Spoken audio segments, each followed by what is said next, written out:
You said you like cold or cold weather in general. Yes, I enjoy cold weather because I think like many men, I run hot. I'm always hot. So in the summer, I cannot do the same kind of outdoor activities I can during the colder weather. And I can't dress as nice. So in the winter, I can dress in layers. I can, maybe show off my personality a little more. But in the summer, it's just the basic minimum for survival.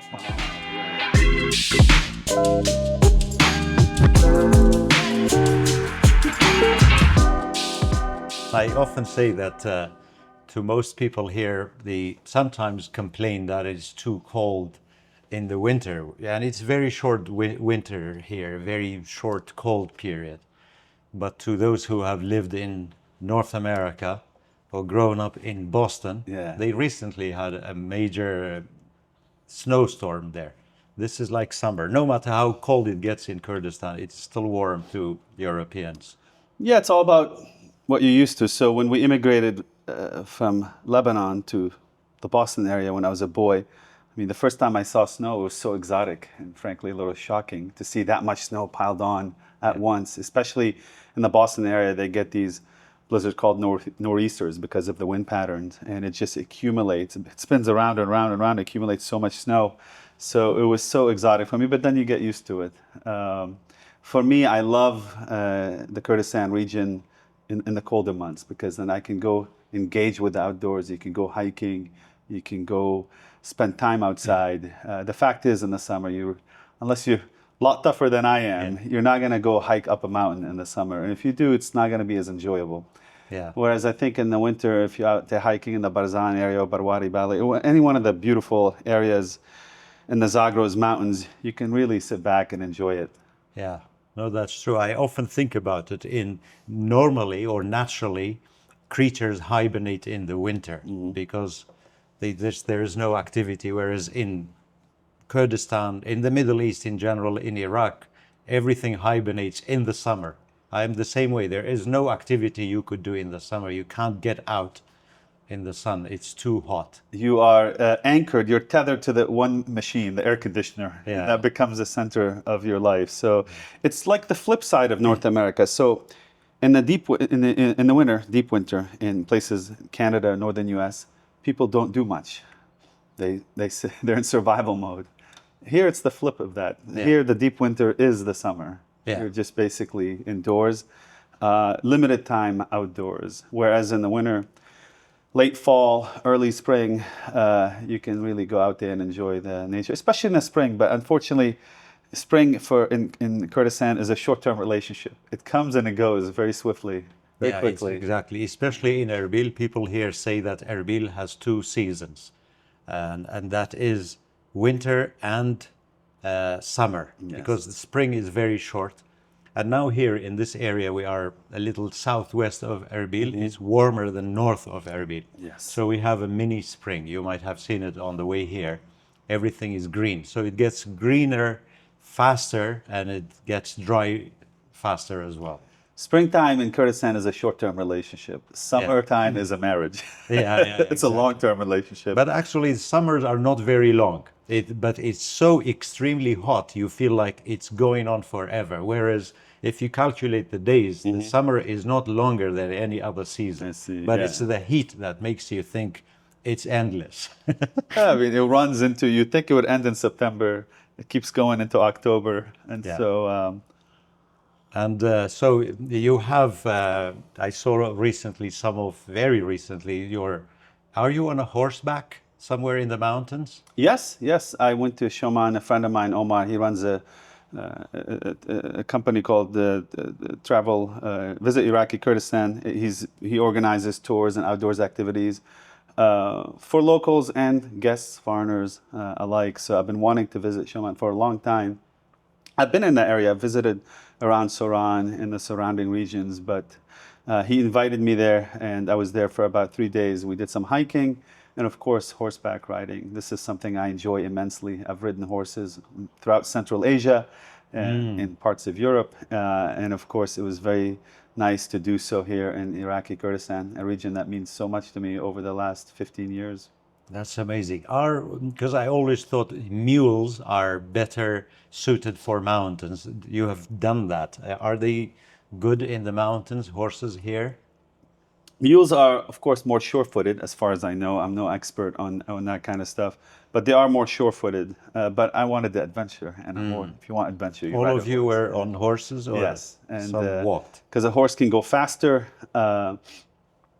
and you can do a lot more with a horse. Of course, as I said, I'm not an expert, not advanced, but I'm also I don't let the fact that I'm not very good at something stop me. So over the years, as I said, I've ridden horses in Iceland, Portugal, Kyrgyzstan, Tajikistan, in many places. These all as a hobby or part of a project or an expedition or something? No, as a hobby. It's. I mean, you just engage with nature in a very different way when you're on horseback, and in some ways, for me anyway, it's just so soothing and Yeah. calming, and you feel like you're doing something that people have been doing since time immemorial, right, for thousands of years, because for most of our history, people have engaged with nature either by foot or on a horseback, right? And so there's something philosophical about it that I enjoy. It's fun. I mean, you get to really see nature without all the, especially if you're going uphill on a slope, you're not suffering, right? The horse suffers. I'd like to think not. They're a lot stronger than we are. And I've done some long distance riding, particularly in Kyrgyzstan. I think I did and Mongolia. I think in Mongolia I spent the summer in Mongolia a long time ago, about 12 years ago, and I did quite a bit of horseback riding there, and it felt so Mongolia. liberating. Ooh, Yeah, that was their my horses are a dream little a long smaller. Are they But ponies or between pony and horse? it's not the same size as as the horse I rode in Shuman. They're a little smaller, but they're known for being tough, rugged, steady horses with stamina, Yeah. which doesn't surprise me because the Mongol Empire pretty much took over most of Asia because of that horse. Yeah, And I archery. read that exactly. That was their advance against other armies or other areas, was they were on horses, and more importantly, even they could shoot their arrows while riding at full speed. Bows and arrows and horse. So if you're a European army or an Arab army or an army and you have your infantry and you're in the middle and your cavalry on the flank and you face an entire army of cavalry, it must have been so confusing and intimidating. And they would swarm around you, shoot the arrows, retreat or feign a retreat, then come back and attack you. And they were able to build the largest land empire in the history because of those tactics and because of the horse. And their toughness, of course. They're very tough people. And you can see that in Mongolia to this day. They are just a wonderful people. Tough, rugged, very much in touch with their history and their nature. And that was one of my favorite summers in life, to be honest. Wow. A lot of horse meat there as well, so it was fun. And one of the names for Erbil is that in Kurdish we say Holako Bazen, means the Erbil defeated Holaku, one of the Mongolian armies that they reached as far as western Syria. They almost made it to Egypt, but one place they could not conquer was Erbil city. Have you heard that?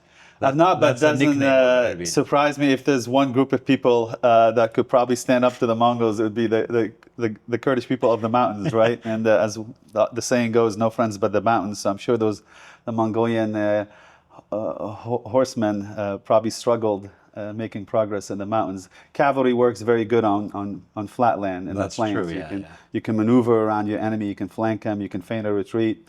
But up a mountain, it loses much of its advantage. So I can see and Kurds are also warriors in their own right, famous for being that. So it doesn't surprise me that the Kurds checked the Mongol progress. Yeah, that's exactly one of the names of Erbil, that they made it to Erbil but couldn't take over the citadel, because back then everything was concentrated on the citadel. The old pictures of Erbil, surrounding the citadel was wheat fields and fields generally. That's why they were not able. And these places that you went, and now in Kurdistan, how long have you been here? More than a decade or less? My first time I arrived here was in 2013, actually. But long before that, in late 2004, I believe, I came up here for a few hours as a U.S. Army soldier. So as I mentioned to you when we met for coffee, I served in the U.S. Army for about 10 years. 10 years? Yes, 4 years active duty, meaning full-time, and 6 years in the National Guard. And so throughout that time, that 10 year, I deployed 4 times. 2 peacekeeping tours, one to Bosnia, then one to Kosovo. And then I Bosnia must have been in the 90s. Yeah, 1999. I spent Y2K, that new year in Bosnia, and then the following year after that, we deployed to Kosovo as part of the operation there to stop the fighting.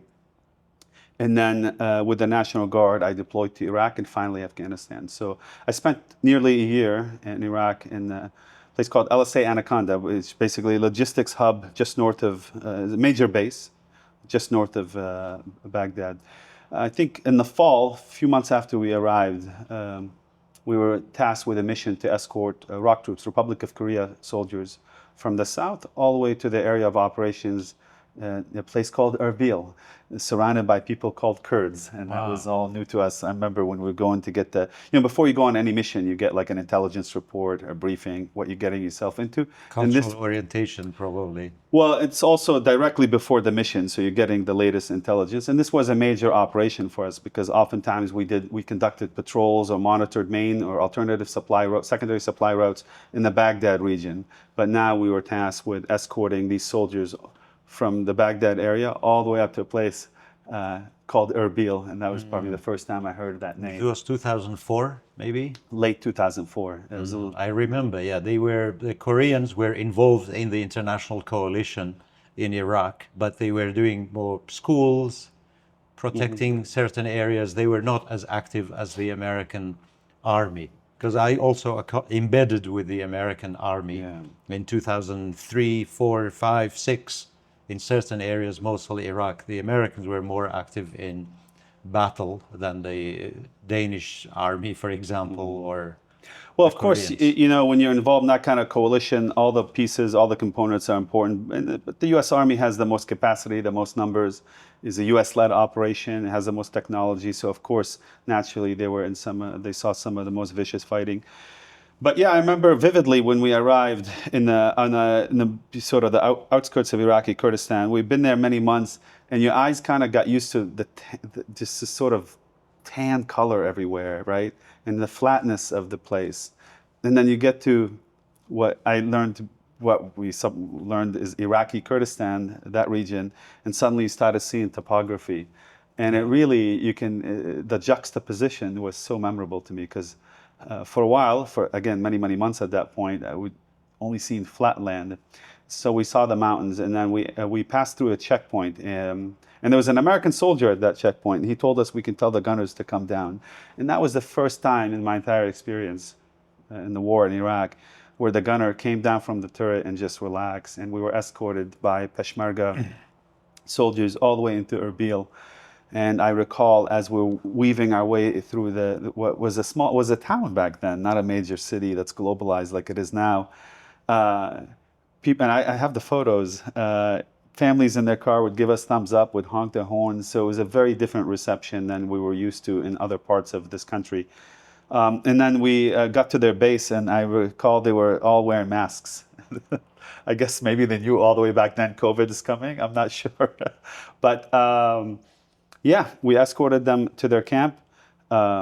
They were so generous and kind. They let us sleep in their bunks for a few hours. We got up and had a proper Korean breakfast: fish soup, rice, all the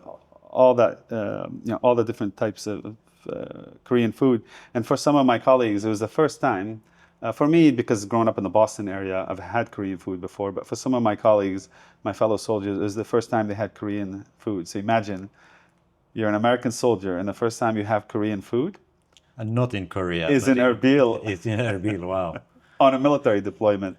And it was real deal Korean food. Like I said, it was fish soup, rice, and other types of ingredients and foods.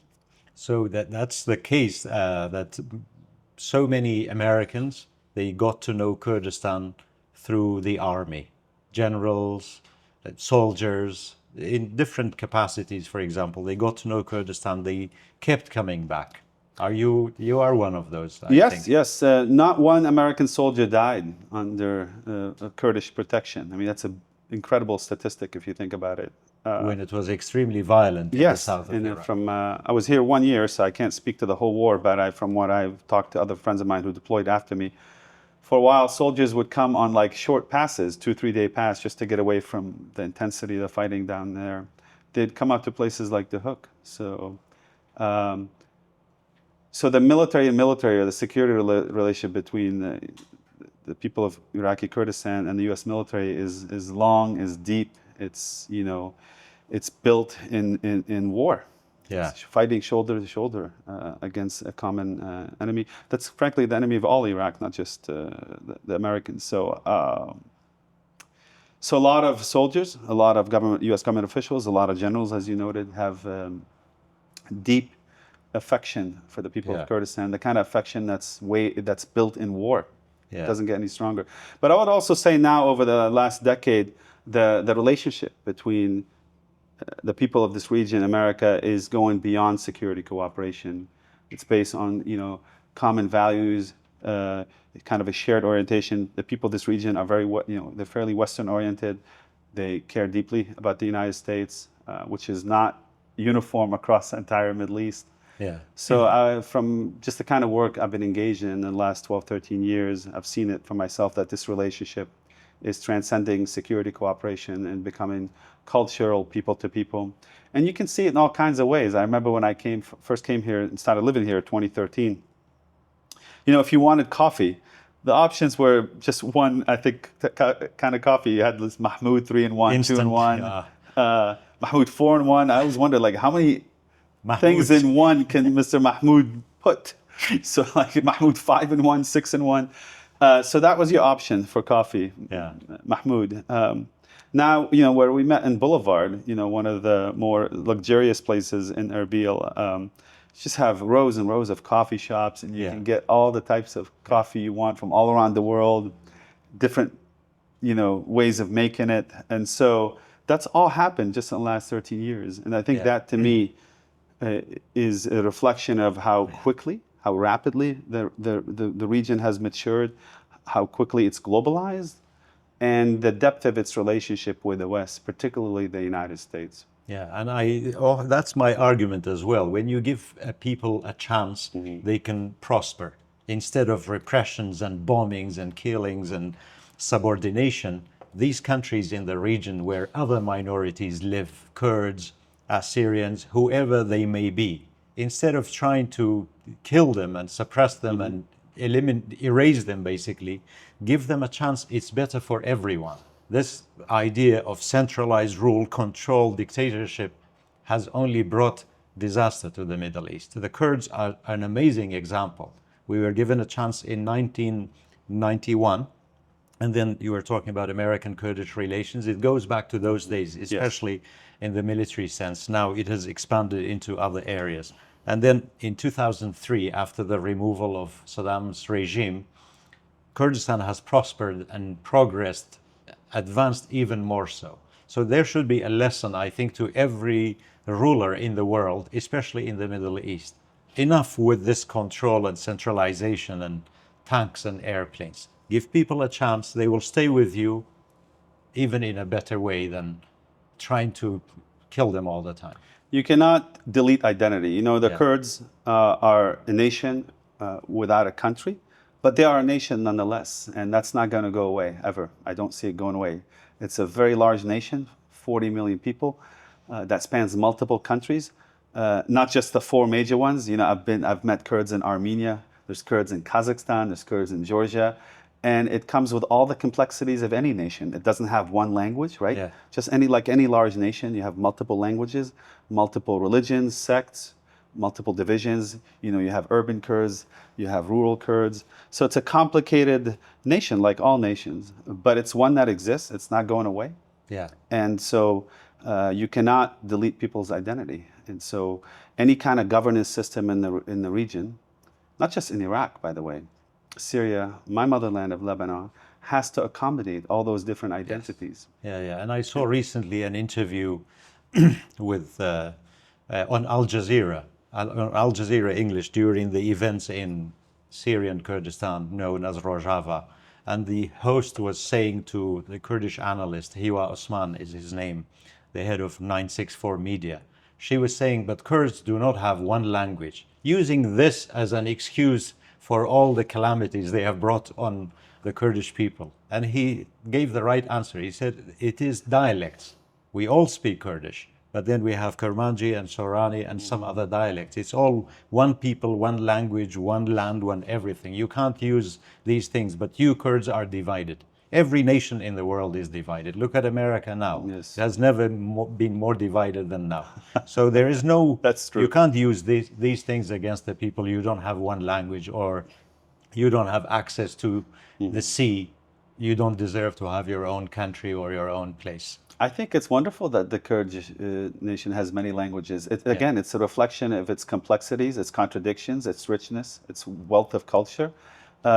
Of course, if you meet a Kurd in Armenia or Kazakhstan, he may not speak Sorani or Kurmanji. Does that mean he's no longer a Kurd? Yeah. There's more to identity. Language is an important part of identity, but there's more to identity than language. Yeah. It's many things. It's worldview, religion, kinship, and ultimately, the best definition, if somebody thinks they is a Kurd, they identify as a Kurd, that's their right. Exactly. Even if they don't speak the language and have lived for 3 generations in Kazakhstan or anywhere else, they will be quick to tell you they are Kurds. Yeah, you're not going to tell a Kurd he's not a Kurd. Yeah, I heard something that you can take a Kurd out of Kurdistan, but you can't take Kurdistan out of a Kurd. Well, if you look at Nashville, Tennessee, in the middle of the United States, or it's, they call it Little Kurdistan. So to your point, the good people of Kurdistan are, living in America, are wonderful American citizens, but they also brought with them their culture and many of their traditions, further enriching the U.S., no different than Irish Americans before them, Italian Americans, Lebanese Americans, and so on and so forth. So. And then you said just before we started here that you had something to do with the sistership between Erbil and Nashville. Mm-hmm. What did you do exactly? I would say is a tiny something to do. So in my last, every little helps. With my job in my last organization, we did a project that involved my good friend who you just met, Jonas.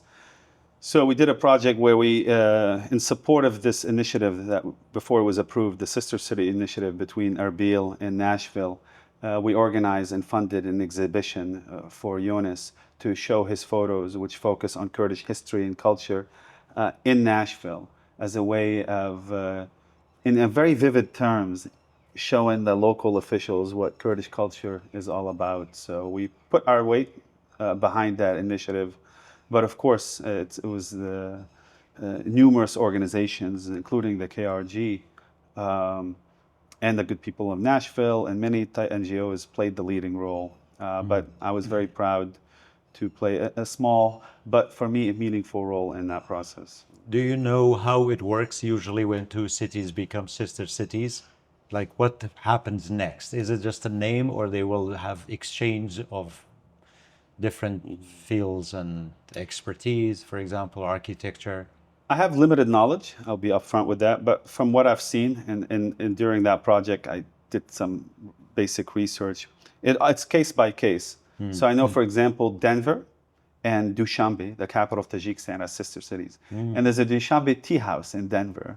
So there's kind of the official cooperation that is often enabled by the US government or the cities themselves. But then it could also spill into something more meaningful, more organic, which is people to people. That's what you want ultimately out of that. And that, there's no magic formula for it. Yeah, and the case of Erbil and Nashville, even if there are no other similarities whatsoever, the people to people works well, because as you said, Nashville is called the Little Kurdistan of America. Yes. So there are many Kurds there. A lot of Kurds from the Hook, and I think I looked into it. The reason for that is when the United States led Operation, I believe, Provide Comfort and help support the protect the people of that region from the Ba'athist regime. And many of them ended up also moving to the United States as refugees, settled in Nashville, and of course they sent back for their cousins and their relatives, and so now you have this wonderful community. So whenever I'm in the Hook and I meet somebody and they find out I'm American, oftentimes they'll tell me about their cousin in Nashville, and I often, being humorous, I'll say, never heard of this. Dahuk, and a Kurd from Dahuk with a relative in Nashville. So those two cities also have a strong bond. And you worked with the Kurdish Peshmerga after you left the U.S. Army. You left and you came back was it during the war against ISIS? So my U.S. military service ended a long time ago in 2008. I first came to Iraqi Kurdistan as a civilian to Erbil. In 2013, I did a short stint as working for a company that was implementing State Department projects. So I was here for a few months. Then I went back to the United States. I started my own NGO with one of my two good friends of mine from the U.S. Army. The NGO was called Tent Ed. The mission was to support children affected by war. And I did that on a volunteer basis for about a couple of years. On paper, it lasted longer, but really, in terms of meaningful projects, we raised, I think, $200,000 ultimately and implemented maybe 9 or 10 projects, average cost about $20,000, supporting education for children displaced by war. And then in 2015, I started working for an NGO called Spirit of America. That, in short, what Spirit of America does is supports, through aid projects, supports U.S. government priorities and objectives in any particular country. So I took over basically to lead our mission in Central Asia and the Middle East. But of course, we didn't work in every one of those countries. So in Central Asia, the focus, when I established the strategy, was on Tajikistan, and then after that, we did some work in Kazakhstan and Kyrgyzstan. And the Middle East is pretty obvious, just looking at it, where you can apply aid and get the most bang for the buck. In other words, you make an investment with a maximum return. We realize that that's Iraq, specifically Iraqi Kurdistan, Lebanon, specifically the Lebanese armed forces. For a while, we also did work in Jordan. I organized or oversaw various initiatives with the Jordanian armed forces. Jordan, as you may know, is a strategic partner of the United States. Yeah, one of the here in the region, especially between 2015 and 2019, when ISIS held territory. Subsequently, they had their last stand in Mosul and they were defeated. We focused quite a bit supporting the Peshmerga, 70s units, 80s units, special types of units, because they were working, standing shoulder to shoulder with the Americans, fighting a common enemy, ISIS. Yeah. And the Peshmerga, more than 1,500 Peshmerga gave the ultimate sacrifice. KIA killed in action fighting ISIS, and well over 10,000 were wounded in action. So the Kurds, stood shoulder to shoulder with the United States, not just rhetorically, but they invested blood in that effort.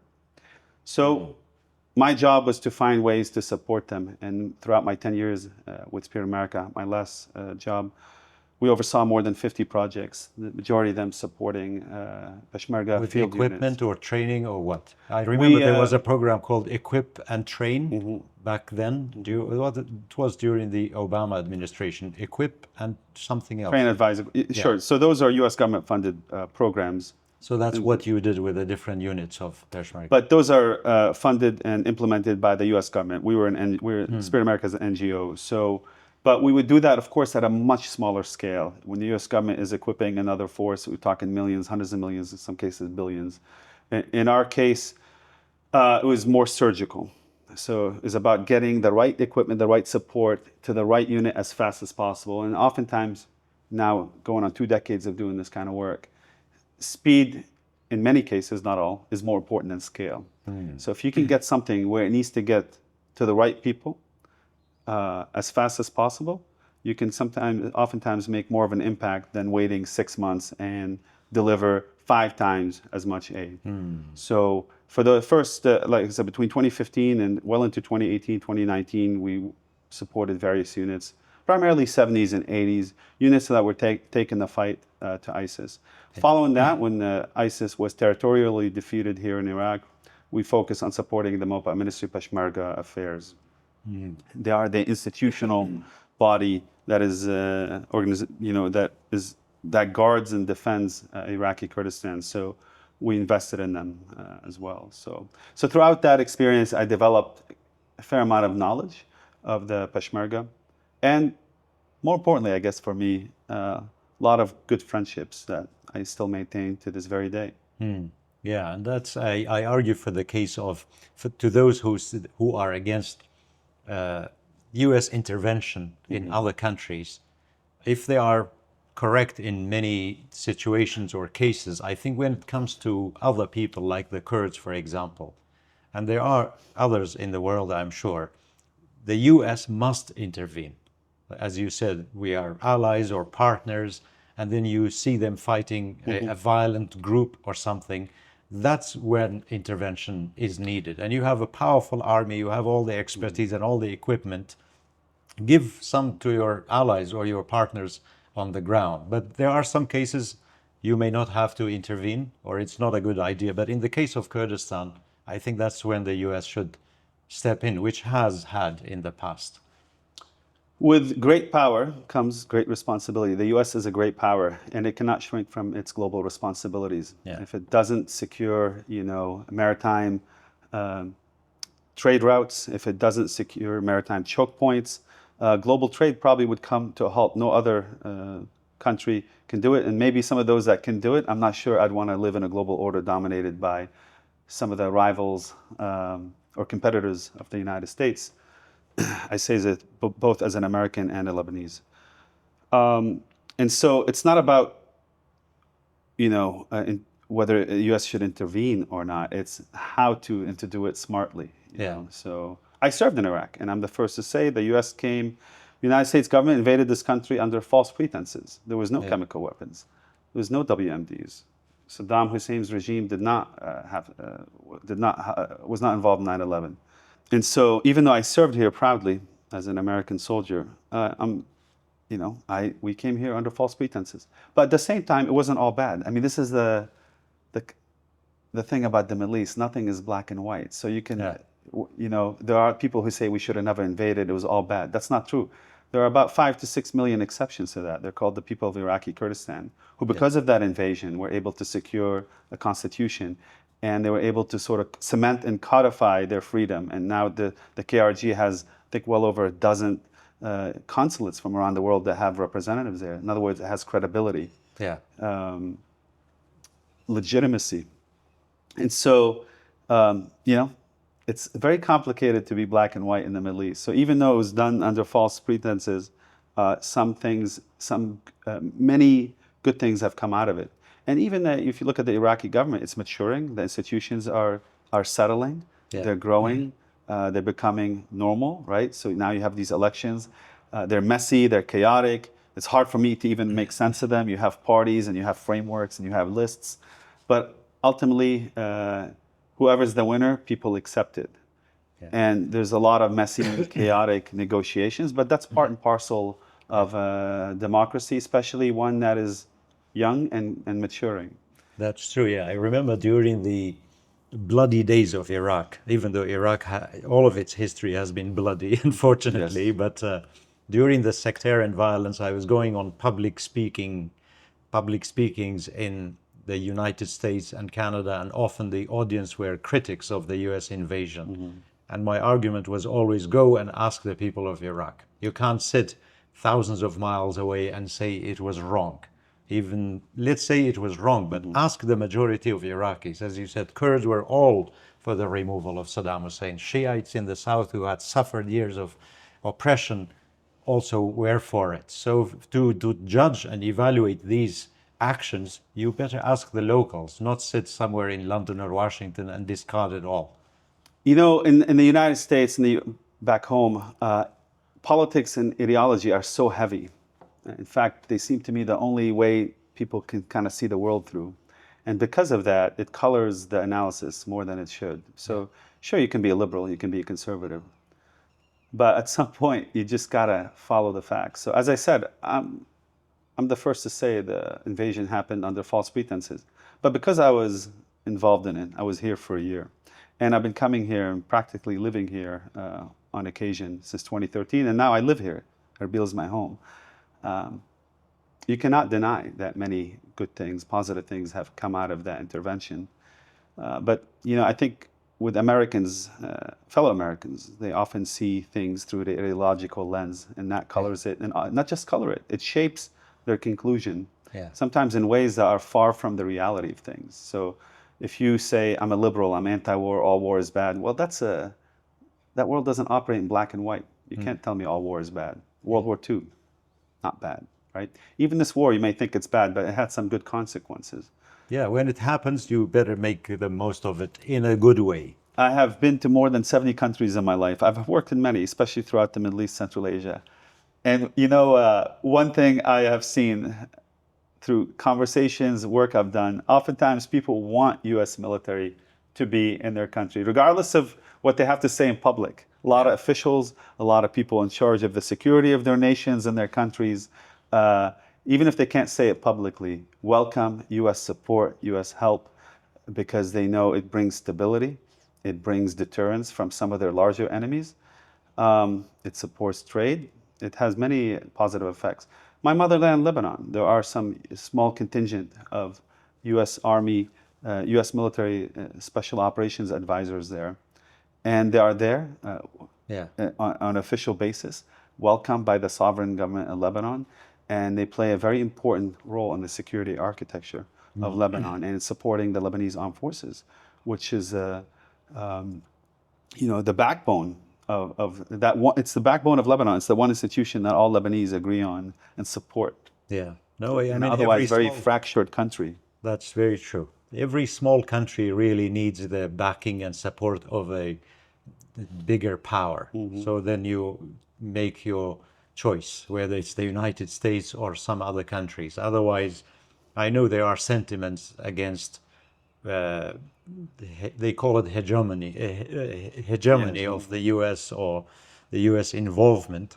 But then you have the US to choose versus some other country to support you. And I heard this from a member of parliament of South Korea. I was there some years ago, and he said we have many critics of our relationship with the United States. But he said we have to be practical. We need the US to support this tiny peninsula of South Korea against North Korea, against this and that. You don't need some kind of advanced degree in international affairs or diplomacy to figure it out. It's a playground. Yeah. And you have, big dogs, little dogs, small dogs on it, right? Or pick your metaphor. And, if you're a small country or a medium-sized country, and there's a larger country than you that might bully you, you need allies. Yeah, so it's exactly. Really, in many ways, it's not that complicated. And how have things changed since you came here late 2004, and then you have been coming back since 2013? Now you live here. Are Americans more aware of Kurdistan through travels, through research and all that? Is it different in the last 20 years? The change has been, it's black and white, it's fundamental. So if you went back 15 years, most not just Americans, by the way, you go anywhere in the world, people not only did not know much about Kurdistan, I would say most people did not know the Kurdish people existed, right? In America, I mean. Or not just America, but wherever you go. Yeah. Pretty sure if you went to other parts of Asia or Europe, I'm talking regular people, not journalists or people involved in shaping or drafting policy. But it's been huge, the difference over the last 15 years. And much of that credit goes to the young men and women who defend this country, the Peshmerga. Yeah.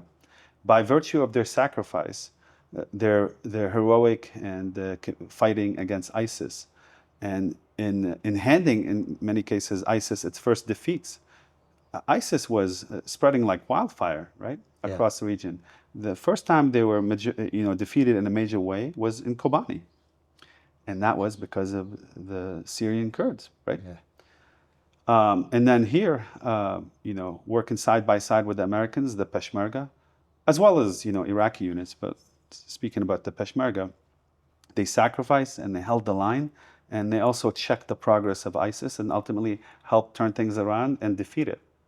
And so that earned them a worldwide reputation for bravery, for courage, and for being for pushing back against religious extremism in the Middle East.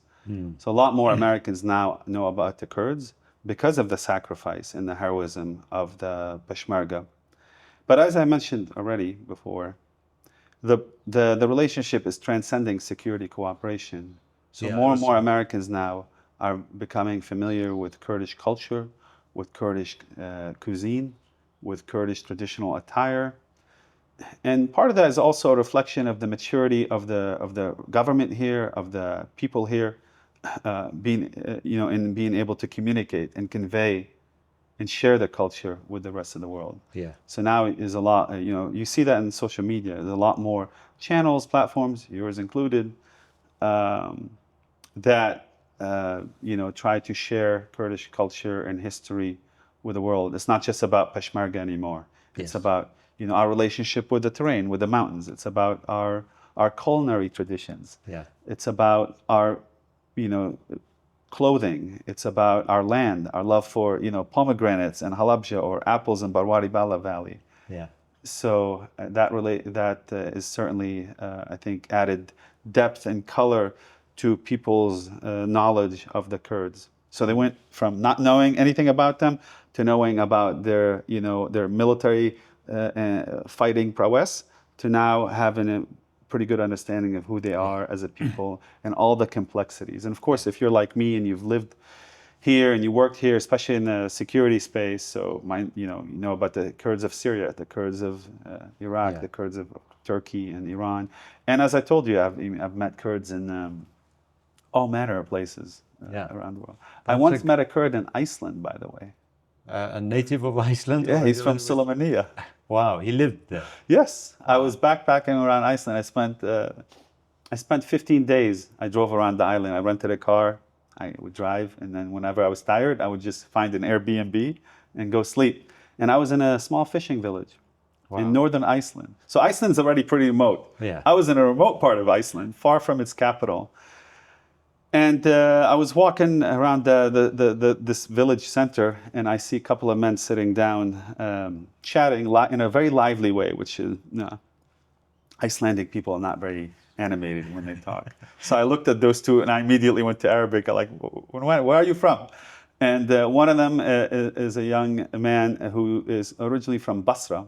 Wow. And the other one, he said he's Kurdish from Sulaymaniyah, and I just started laughing. That's I was like, amazing. "Where's the restaurant?" Exactly. Half an hour later, I was having very good shawarma. I was so happy. In Iceland? Yes, Oh very my good shawarma. I have the photo. And so he had the young Arab male and his Kurdish counterpart from Sulaymaniyah. Evidently, they're besties in Iceland. I love that story because it tells you the world we live in. It's hyper globalized. It's becoming somehow borderless. Not always good, not always bad. It's a mixed bag.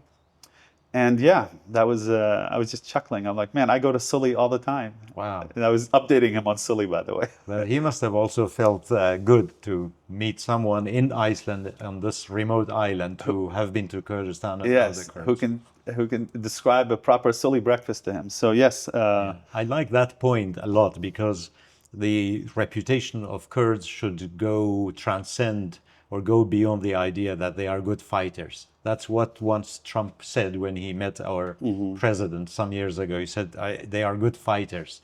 That's what Kurds have been known for throughout the centuries. But that era is gone.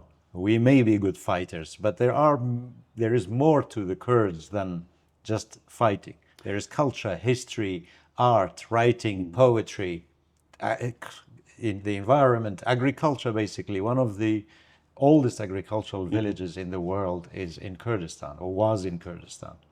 Well, look, as a former soldier, as a combat veteran, as somebody who's, just loves that kind of stuff, I think it's wonderful that the Kurdish people are known to be warriors and tough and rugged and, bravely defend their land, especially those mountains. And of course, they have this long history going back to Salah ad-Din, who's, as you all know, is Kurdish. But as you said, there is more to the Kurdish character, the Kurdish culture, nation, than being great warriors, which they are, which I appreciate. But as you also mentioned, the literature, the poetry, the way of life, the culinary traditions. You know, it's like an enchanted garden. The world is discovering and has discovered the people of this region, and they're learning more about them. And it's a normal trajectory. You know, I don't know much about parts of Africa, but I'm sure if I went there and backpacked around and poked around, my knowledge will become deeper and more nuanced. It's like I told you, I spent the summer in Mongolia. Before that, my view of the wonderful people of Mongolia was colored by my readings about Genghis Khan, about them being unparalleled, unrivaled warriors on horseback. Then you go there and you spend time in the capital, Ulaanbaatar, UB city, and you go out west where there's Kazakhs living there, or up north, and your knowledge deepens and you realize that is an important part of who they are, being warriors, being tough, their relationship with the horse, with the land. But they also have culinary traditions and they have history and they have the same divisions that every nation has to grapple with. You know, an upper class Mongolian person from UB City, the capital, has a very different reality than somebody living in a Gur camp somewhere in the middle of nowhere. Yeah. And you see that pattern everywhere, whether in the United States, somebody from Manhattan is a very different creature than you know, somebody from Alabama. And the same thing in Lebanon. Somebody from Beirut looks at the world differently than a villager up the mountain. That's true. And since yesterday, I started reading a book called An American Doctor Among the Tribes of Kurdistan. It's a fascinating book about a doctor from Boston, your hometown. He comes to Kurdistan 190 years ago. In 1835, he sails from the port, Boston Harbor. Basically, he goes to Istanbul and from there to Black Sea, and then on horseback and walking. He wants to make contact with the Kurdish people because this is an exotic group of people and they are fascinated by the Kurds. He comes with his wife. Unfortunately, both of them pass away from illnesses and disease. But I'm so fascinated by that book, 190 years ago. A man and his wife, both doctors, come from Boston. They mainly want to make contact with the Christian community of Kurdistan, because even the Christian community of Kurdistan is as exotic and isolated as the Kurds themselves. Yes. It's an amazing book, 190 years ago, and he describes the mountains and the nature of Kurdistan, and he dies at the age of 31, unfortunately, in Mosul. But that's one of the earliest American contact with the Kurdish people. As I said, I compare it like it's like an enchanted garden. There's so much to poke around and discover. You know, we were talking earlier about Hamilton Road, and I was. This is the book. I was telling Through a Kurdistan. friend of mine, the government here, it'd be wonderful if there's an effort to have some sort of exhibition or a series of guest houses along that road where adventure travelers can just walk on foot or bike and just experience that road and the history behind it. There's the history, exactly. And it could be turned into the Santiago de Compostela, the pilgrimage route in... I use that as an example. Really? Yes, you can just walk it through and experience it in a very authentic and meaningful way. Not some big, flashy tourism project. It's down to earth, it's simple. You just engage with the history of the people in a very raw way. I would love that. You mentioned earlier, not just Kurds, but Christians, particularly Assyrians. One of my favorite places in the entire country is Barwari Bala Valley, which is this, secluded rural area valley along the Turkish border. I know you know about it quite a bit. I've had the pleasure of being there 6 or 7 times, and you have about 80 villages spread across the floor of the valley, which is very uneven, and you have even ridge lines and mountains within the valley. So you feel like you're just going into another world. It's only accessible by 2 places, 2 passes. Otherwise, it's bottled by either mountains or the Great Zab River to the east. So it's canoe shaped, and as I said, there are mountains in the middle of it. So you feel like you cross in a different world. And roughly half the villages are Assyrian, and the other half are Kurdish. There are some where my friend who often hosts me, that are mixed. So you'll see the church not far from the mosque. Wow. And to me, it's a testament of the just diversity, the richness, the sheer complexity of the culture of the Kurdistan region. And you have these villages seemingly untouched by time. I say seemingly because during the Al-Anfal campaign, the Ba'athist regime did make it into that valley and destroyed Many villages, by the way, not just Kurds, but Assyrians as well. So some of those villages are built atop of the rubble of that genocidal campaign. But then if you do some digging around and some reading, you find out even during World War One, many villages were destroyed. Yeah. And then you also discovered that there were at some point Jewish villages there. Yeah, that area you are describing was the most diverse area. Imagine. Most of the Jews who migrated were there, and then you say Christians, different sects of Christianity, different sects of Islam, Yazidi. It's a very, very multi-ethnic, multi-religious spot. Incredibly rich, as you said, Assyrian, Chaldean, Syriac Christians, Jews, Yazidi, Muslims.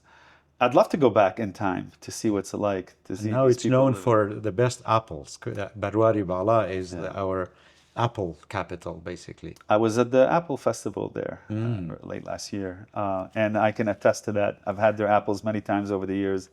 I'd say the best apples in Kurdistan.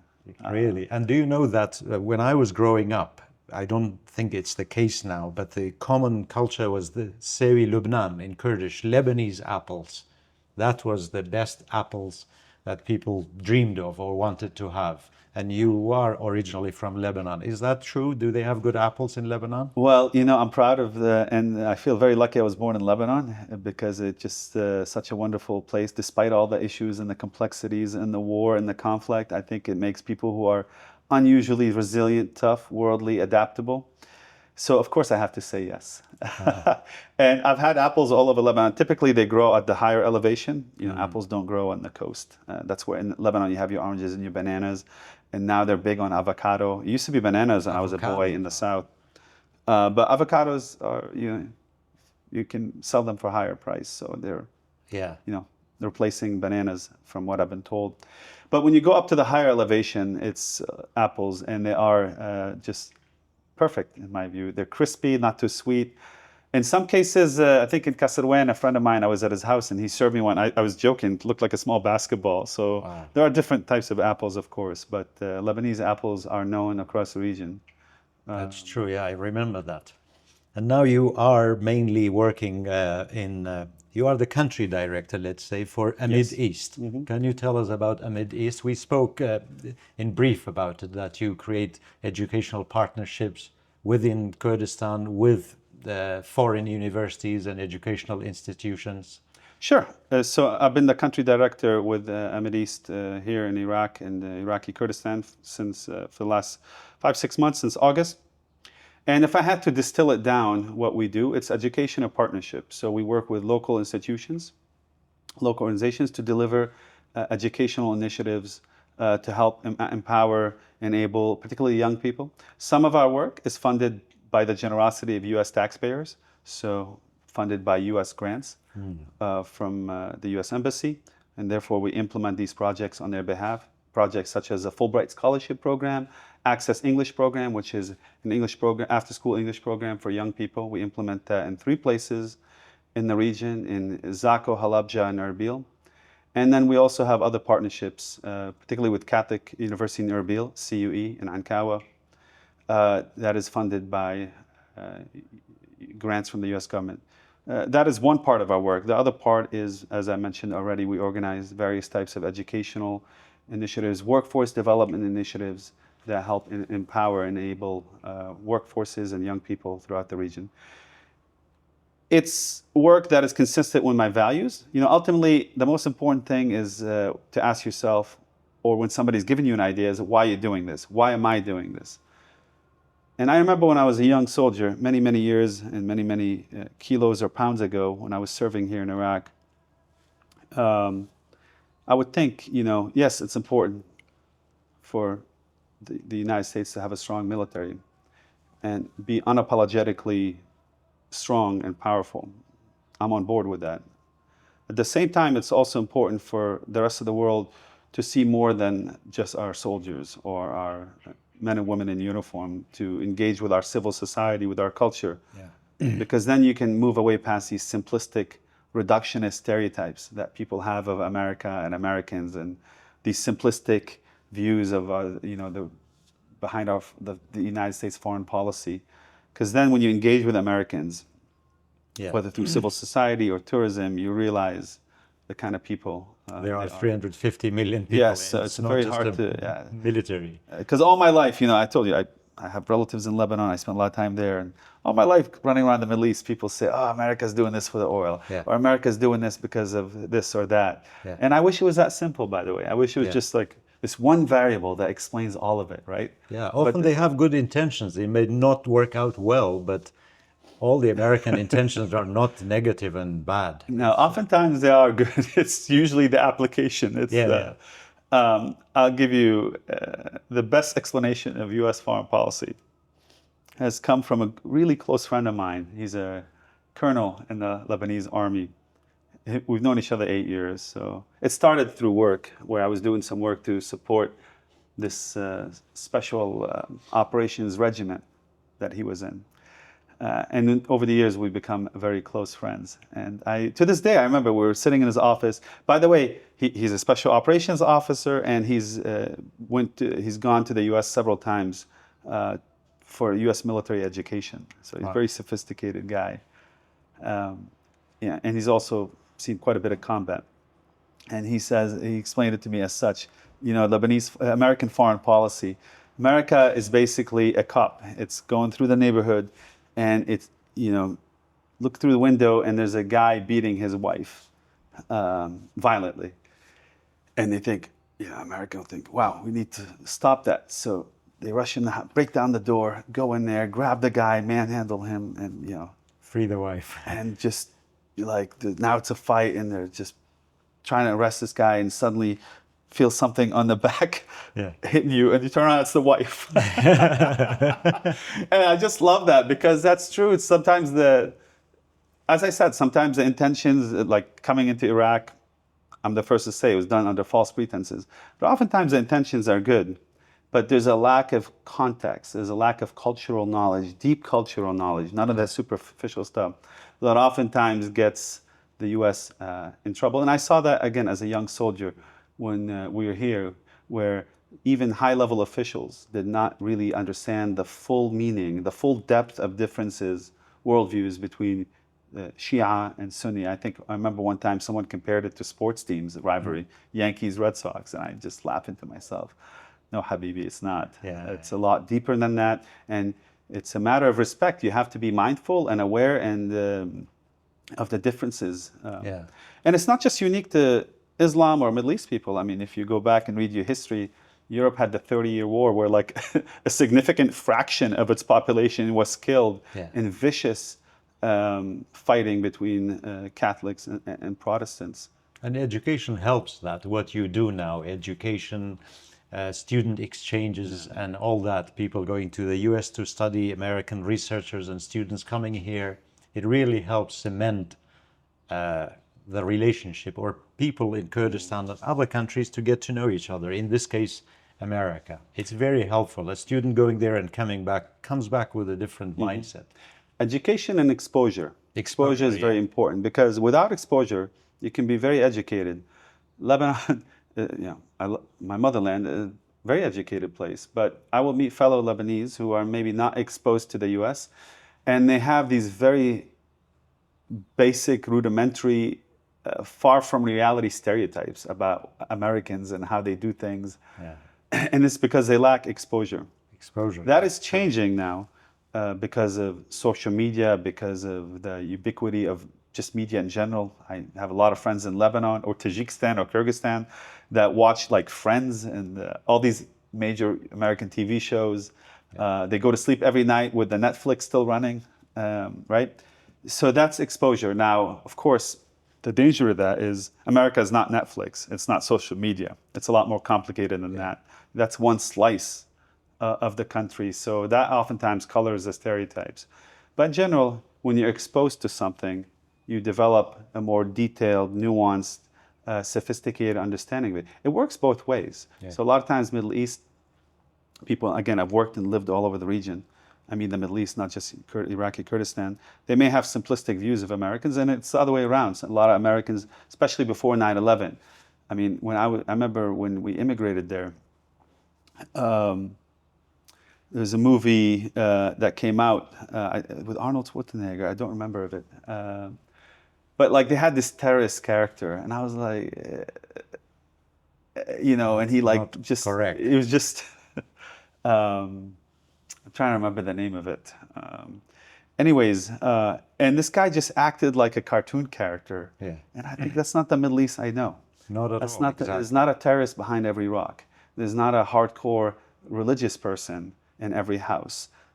People in the Middle East are just as complicated and full of the same contradictions as every other group on the planet. Some people try to live up to all the tenets and the principles of religion. Some people don't. Some people are hypocritical. Some people are not.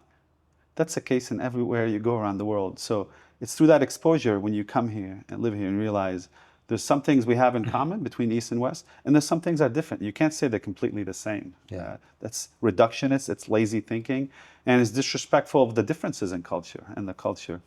So there are some things we have in common, and some things that aren't, and it's okay by me. But it's through that exposure that you can compare and contrast the differences, and you develop a deeper understanding, a richer understanding of the culture. Very true. Well, thank you so much, Zack, for sharing these amazing stories with me and our audience, really. Thank you. And of course, we cannot finish the conversation without me sharing with you a small gift. This is from Lebanon. Oh, thank you so much. It's handmade art.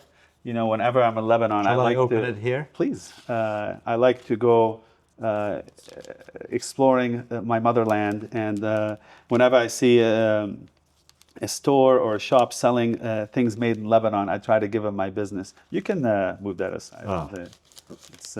By the way, I didn't wrap it. Okay. No. So you are lobbying for Lebanon, basically. Yes, I try to support Lebanese art. Lebanon is famous. Lebanon is such hospitality. I haven't been. I have been to every country in the Middle East except Lebanon. Well, maybe I'm guilty of that. I should go. Maybe it's just that we're saving the best for last. Yeah, So, exactly. but, And now it's very easy. We have direct, quick flights to Lebanon from Erbil. Oh my God!